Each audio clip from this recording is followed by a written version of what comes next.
Chapter 21. Now Jehoshaphat slept with his fathers, and was buried with his fathers in the city of David. And Jehoram his son reigned in his stead. And he had brethren, the sons of Jehoshaphat, Azariah, and Jehiel, and Zechariah, and Azariah, and Michael, and Shephatiah. All these were the sons of Jehoshaphat king of Israel.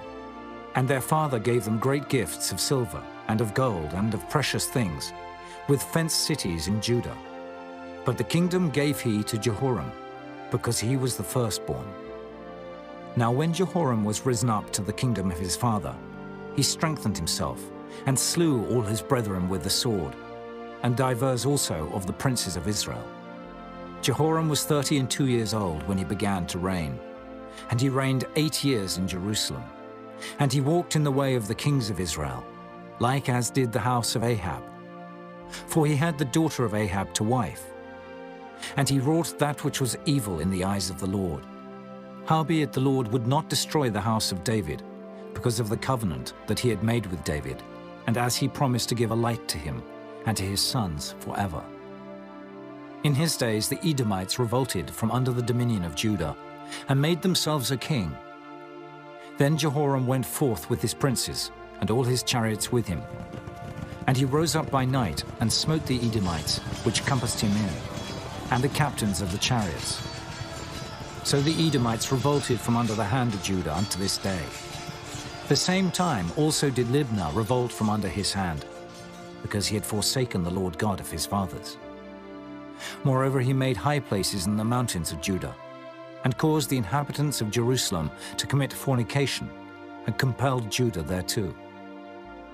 And there came a writing to him from Elijah the prophet, saying, Thus saith the Lord God of David thy father, because thou hast not walked in the ways of Jehoshaphat thy father, nor in the ways of Asa king of Judah, but hast walked in the way of the kings of Israel, and hast made Judah and the inhabitants of Jerusalem to go a-whoring, like to the whoredoms of the house of Ahab, and also hast slain thy brethren of thy father's house, which were better than thyself.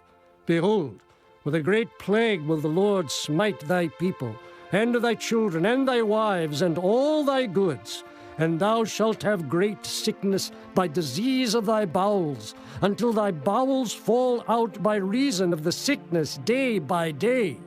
Moreover, the Lord stirred up against Jehoram the spirit of the Philistines, and of the Arabians that were near the Ethiopians. And they came up into Judah, and brake into it, and carried away all the substance that was found in the king's house, and his sons also, and his wives, so that there was never a son left him, save Jehoahaz, the youngest of his sons. And after all this, the Lord smote him in his bowels with an incurable disease. And it came to pass that in the process of time, after the end of 2 years, his bowels fell out by reason of his sickness. So he died of sore diseases. And his people made no burning for him, like the burning of his fathers. 32 years old was he when he began to reign, and he reigned in Jerusalem 8 years, and departed without being desired. Howbeit they buried him in the city of David, but not in the sepulchres of the kings.